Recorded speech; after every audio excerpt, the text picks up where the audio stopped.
ये तो ढोंग ही है, ये तो हर चीज़ पे ढोंग रच देते हैं। अब ये तो सारे दिवस मनाएंगे, ये तो दिखाएंगे कि हम तो संविधान के साथ है। जब संविधान के साथ हो तो करो ना, क्यों नहीं लोगों को रोजगार दे रहे।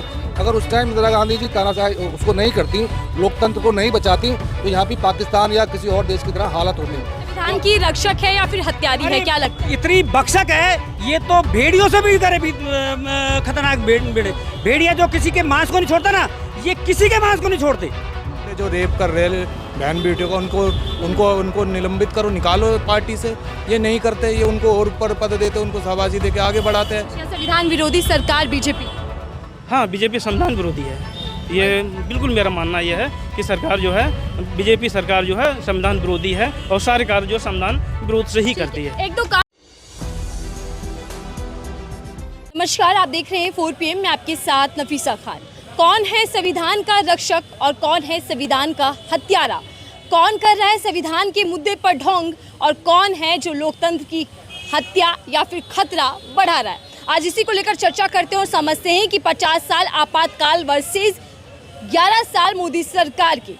पीएम मोदी ने आपातकाल के मौके पर ये बुक लॉन्च की है, द इमरजेंसी डायरीज, और इसी को लेकर कांग्रेस पर हमलावर हैं और बता रहे हैं कि 50 साल इमरजेंसी के कितने बुरे रहे, कितना काला अध्याय रहा। लेकिन अहम सवाल ये है कि 50 साल तो याद है, 11 साल का हिसाब भी मिल पाएगा? क्योंकि चर्चा आपातकाल वर्सेस अघोषित आपातकाल की है। चलिए जनता से जुड़ते और समझते हैं कि आखिरकार बीजेपी सरकार पर ये आरोप क्यों लगते हैं कि उस सरकार में जनता के भीतर जो माहौल बन चुका है वो बिल्कुल अघोषित आपातकाल जैसा ही है। शुरुआत आपसे करती हूँ सर। देखिए, तमाम लोग मेरे साथ जुड़ चुके हैं। आपातकाल दिवस, संविधान हत्या दिवस बीजेपी ने मनाया और पीएम मोदी ने एक बुक भी लॉन्च की, द इमरजेंसी डायरीज। कैसे देखते हैं 50 साल आपातकाल के और मोदी सरकार के? देखिए, मोदी सरकार अपने जो 11 साल में इन्होंने कुछ काम तो किया नहीं है। अपनी नाकामी को छुपाने के लिए बार बार कभी पंडित नेहरू जी के ऊपर आ जाते हैं, कभी इंदिरा गांधी जी के ऊपर आ जाते हैं। तबकि जो मोदी जी हैं ना तो पंडित नेहरू के बराबर हैं और ना ही कभी इंदिरा गांधी जी की बराबरी कर सकते हैं। ये बात ठीक है, जो आपातकाल 1975 में इंदिरा गांधी जी द्वारा लगाया गया था वो ठीक नहीं था, मगर उस टाइम में हमारे संविधान के अंदर ये व्यवस्था थी। अगर इंदिरा गांधी जी उस टाइम आपातकाल नहीं लगाती तो इस देश में जो तानाशाही ताकतें थी या लोकशाही या पूंजीपति ताकतें थी, वो इस देश के अंदर तख्ता पलट की तैयारी कर रहे थे।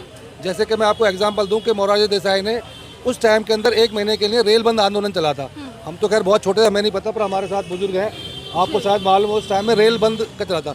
तो उस टाइम हमारे देश की अर्थव्यवस्था वैसे ही बहुत ख़राब थी, तो अर्थव्यवस्था को बहुत चोट लगी। तो इंदिरा गांधी जी को समझ में नहीं आ रहा था भी क्या करें। दूसरा, जो इंदिरा गांधी जी ने राष्ट्रीय बैंक का जो एकीकरण करा, उससे ये लोग परेशान थे। तीसरा, जो राजशाही ख़त्म करी, जो राजा रजवाड़े थे जो उनका धन छीन के गरीबों में बांटा, उससे ये लोग परेशान थे। तीसरा, जो भूमि आंदोलन जो इंदिरा गांधी ने चलाया, पट्टे गरीबों को दिए, जो जमींदारी प्रथा खत्म करी, उससे ये लोग परेशान थे। और सबसे बड़ी बात यह है कि जो बांग्लादेश के अंदर जो युद्ध हुआ था और इंदिरा गांधी जी ने अमेरिका की बात नहीं मानी थी, उस समय पे आपको ध्यान हो या आपने पढ़ा होगा कि देश, पूरी दुनिया जो है 2 धड़ों में बटी हुई थी। एक रूस के साथ थे, कुछ अमेरिका के साथ थे। क्योंकि इंदिरा गांधी जी ने अमेरिका की बात नहीं मानी तो अमेरिका ने उन लोगों को फंडिंग करी कि भाई किसी भी तरीक़ा से इंदिरा गांधी को गद्दी से उतारा जाए और यहाँ पे तानाशाही लाई जाए। अगर उस टाइम इंदिरा गांधी जी तानाशाही उसको नहीं करती, लोकतंत्र को नहीं बचाती, तो यहाँ भी पाकिस्तान या किसी और देश की तरह हालत होते। लेकिन बीजेपी तो हमला कर रही है कि तानाशाही सत्ता के लिए कांग्रेस पार्टी ने की और काला अध्याय ये इतिहास का बताया जाए। ये बात ठीक है, कांग्रेस ये बात मानती है, हम भी ये बात मानते हैं कि उस टाइम में जो आपातकालीन समय के साथ जो लोगों के साथ थोड़ा सा बदसलूकी हुई या उनके पास अत्याचार हुए, वो गलत थे और इस बात के लिए कांग्रेस माफ़ी मांग चुकी है। इंदिरा गांधी जी ने भी माफ़ी मांगी है और राहुल गांधी ने भी माफ़ी मांगी है, कांग्रेस पार्टी भी माफ़ी मांग चुकी है, मगर वो एक हमारा इतिहास हो गया। अभी जो ये बार बार जो मोदी जी और बीजेपी और आरएसएस जो ये मुद्दा उठा रही है, वो इसलिए उठा रही है कि वो अपनी नाकामी छुपाने के लिए, क्योंकि 11 साल में अगर देखा जाए तो आपको 11 नाकामी तो मैं आपको इनके अभी गिना दूंगा। ठीक है, 11 साल और 11 नाकामियों की बात आप कर रहे हैं। क्या केवल और केवल आपातकाल का मुद्दा इसीलिए भुनाया जा रहा है ताकि अपने जो काम है या फिर अपनी जो कमियां हैं उनको छुपाया जा सके? बिल्कुल, ये बात बिल्कुल सही है आपकी कि इसीलिए ही वो बार बार इंदिरा गांधी जी का और आपातकाल का और संविधान हत्या दिवस को मनाते हैं कि अपनी नाकामी को छुपा सकें। और 11 नाकामियां क्या हैं आपकी? अब बताता हूं, 11 साल से अभी जो हमारे देश के अंदर अघोषित आपातकाल जो मोदी ने लगाया हुआ है उसके बारे में कभी बात नहीं करते हैं। आप देख लीजिए मणिपुर 2 साल से चल रहा है, वहाँ पे आज तक मोदी जी नहीं गए। क्या वो हमारे देश का हिस्सा नहीं है? क्या वहाँ पे लोकतंत्र की हत्या नहीं हो रही है? क्या वहाँ पे संविधान की हत्या नहीं हो रही है? और जिस तरह से ईडी, सीबीआई और जितनी भी सरकारी संस्थाएं उनका दुरुपयोग हो रहा है।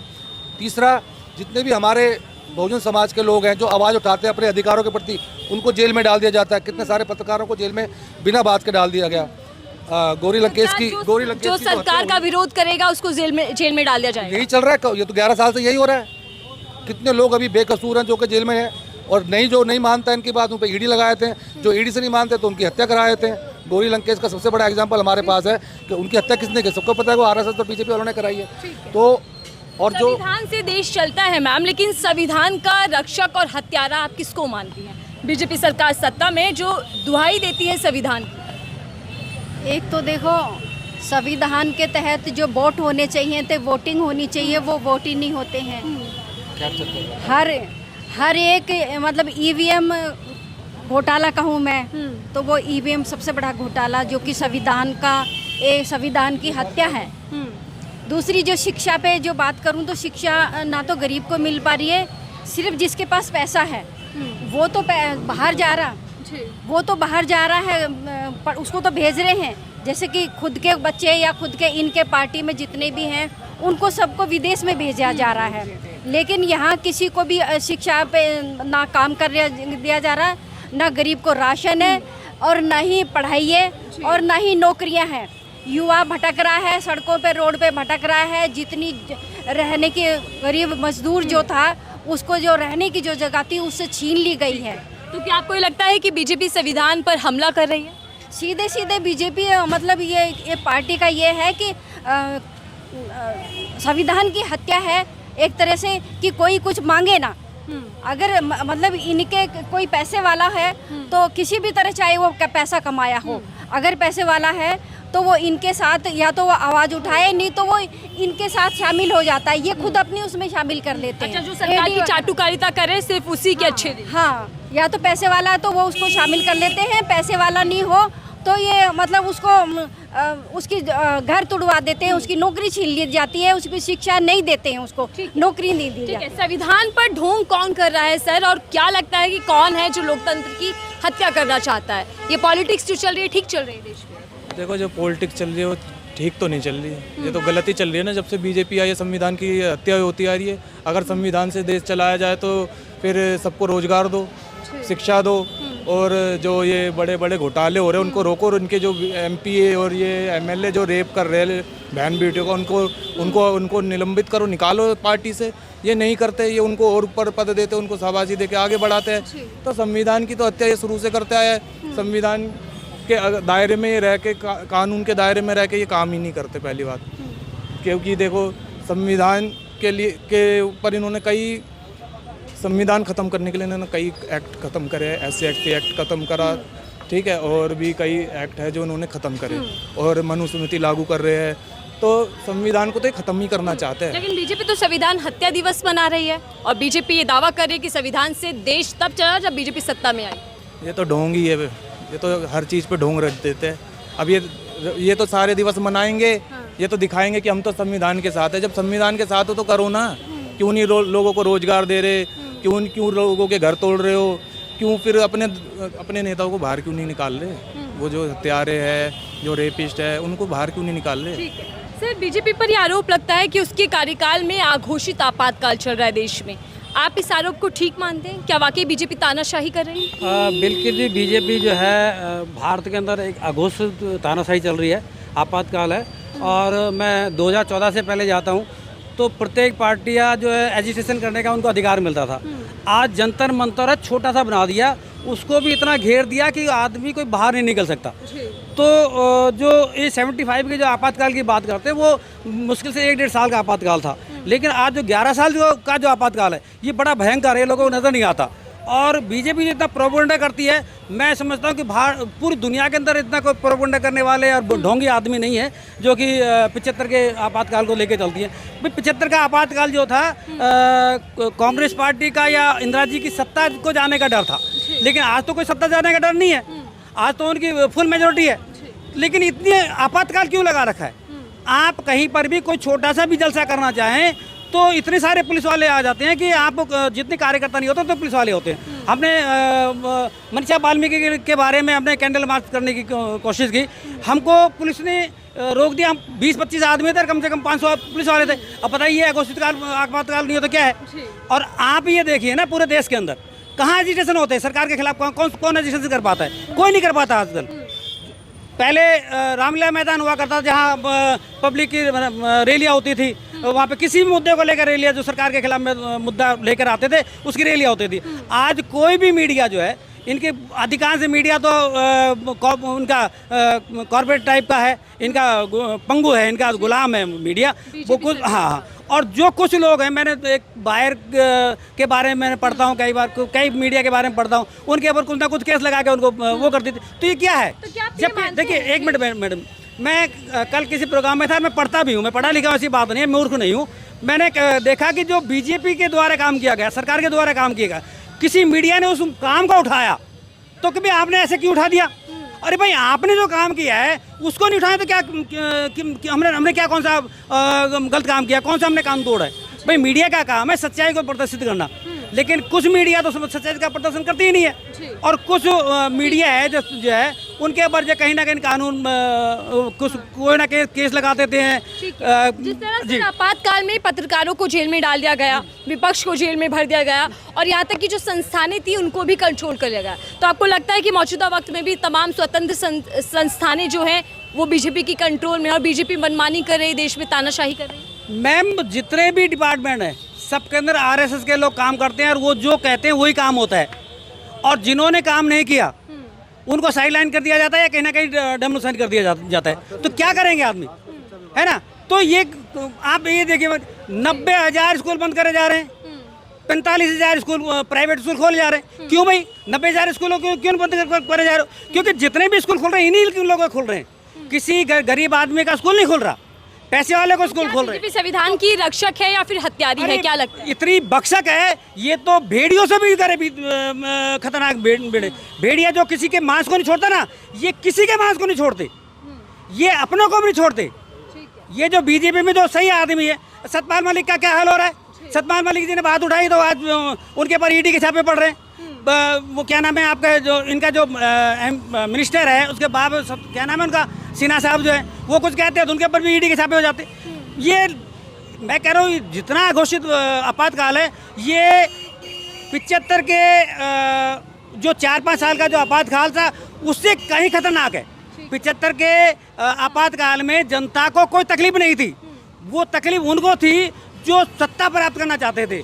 ठीक है, आज आम आदमी को तकलीफ है, मेरी नौकरी जा रही है, मेरे बच्चों को नौकरी जा रही है, किसको तकलीफ है? तो मैडम, ये जो आपातकाल है, मैं कह रहा हूँ दुनिया बहुत खतरनाक है। और यदि जनता नहीं सावधान हुई तो आने वाला टाइम गुलामी से भी बड़ा बदतर होगा। ठीक है, आप क्या कहेंगे सर, आपातकाल वाली स्थिति आपको लगती है देश में ज़्यादा है बीजेपी राज में? देखो, मेरा ऐसा मानना है, जिस सरकार में अत्याचार हो, या जो है शिक्षा के द्वार बंद किए जाएं, या जो है रोजगार के द्वार बंद किए जाएं, या सरकारी नौकरी ना मिले जो नई युवा पीढ़ी है, तो जब नई युवा पीढ़ी जब रोजगार नहीं मिलेगा तो वो अपराध की तरफ बढ़ती चली जाएगी। तो वो शासनकाल जो है उसका जो काला दिवस मनाना चाहिए।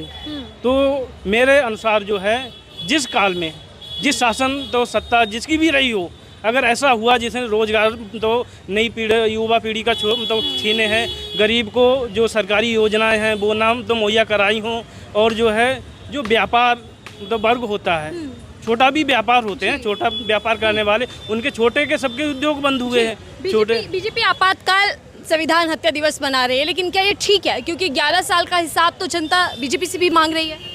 देखो, ऐसा ना, ये नहीं मनाना चाहिए, या जो है उनको सबसे पहले अपना जो कार्यकाल है उसके बारे में अच्छाइयाँ गिनानी चाहिए कि मैंने ये कार्य किया है, आ जाओ उस पर मुझसे सवाल करो आके, अगर इसमें मैं खरा नहीं उतरता हूँ तो आप मुझसे बात करो आके।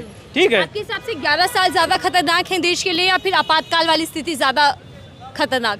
मेरे हिसाब से तो जो 11 साल हैं ये बहुत दुखदाई है, बहुत खतरनाक है, क्योंकि इसमें हर किसी के लिए जो है कष्टकारी है, हर किसी को कुछ नहीं मिल पा रहा है। सब, चाहे वो गरीब वर्ग हो कोई हो, कुछ ही ऐसी कंपनियां हैं, कुछ ही ऐसे गिने चुने उद्योगपति हैं जिनको लाभ मिल रहा है, बाकी जो है सब दुखी हैं। तो मोदी जी जो संविधान को माथे से लगाते हैं वो सिर्फ एक ढोंग है। देखो किसी चीज़ को जब हम हटाना चाहते हैं, ठीक है, सबसे पहले उसे पूछते हैं, ठीक है, जब पूछते हैं तभी धीरे धीरे जो उसके भक्त होते हैं जुड़ते चले जाते हैं, क्योंकि संविधान के बहुत सारे भक्त हैं, संविधान को मानने वाले, जिसमें मैं भी हूँ, ठीक है। मुझे भी ऐसा लगा था कि ये शासन सत्ता में आएंगे तो देश का भला होगा, लेकिन ऐसा नहीं हुआ है। जिस चीज़ के माथे लगाया उन्होंने उसी को धीरे धीरे साइड करते चले जा रहे हैं, और जो है इस समय जो है संविधान की हत्या कर रहे हैं। तो क्या संविधान विरोधी सरकार बीजेपी? हाँ, बीजेपी संविधान विरोधी है, ये बिल्कुल मेरा मानना यह है कि सरकार जो है, बीजेपी सरकार जो है संविधान विरोधी है, और सारे कार्य जो संविधान विरोध से ही करती है। एक दो काम जो बीजेपी के आप गिनवाना चाहेंगे जो वादे किए जो पूरे नहीं हुए? जैसे कि मतलब नई युवा पीढ़ी को 2 करोड़ मतलब हर साल नौकरी देने के वादे किए थे, वो पूरे नहीं किए। फिर इसके बाद जो है काला धन लाने का जो वादा किया था वो भी नहीं हुआ, और जो है मतलब इन्होंने कहा था अच्छे दिन आएंगे, तो दूर दूर तक अच्छे दिन नहीं है। तमाम मुद्दे हैं और उन मुद्दों को लेकर आम जनता सरकार से जवाब चाहती है, लेकिन सरकार आपातकाल दिवस और कांग्रेस पर हमलावर है, सिर्फ इसी में उलझी है। लेकिन सवाल ये है कि संविधान की रक्षा की बात करते करते आखिरकार संविधान को चोट पहुंचाना क्यों चाहती है भारतीय जनता पार्टी की सरकार, जैसा आरोप ये तमाम लोग लगा रहे हैं। इस रिपोर्ट को लेकर आपकी क्या राय है? आपको क्या लगता है कि संविधान पर सबसे ज्यादा खतरा किस कार्यकाल में मंडराया है? वो कमेंट बॉक्स में जरूर बताइएगा। देखते रहिए 4PM, मैं थी आपके साथ नफीसा खान।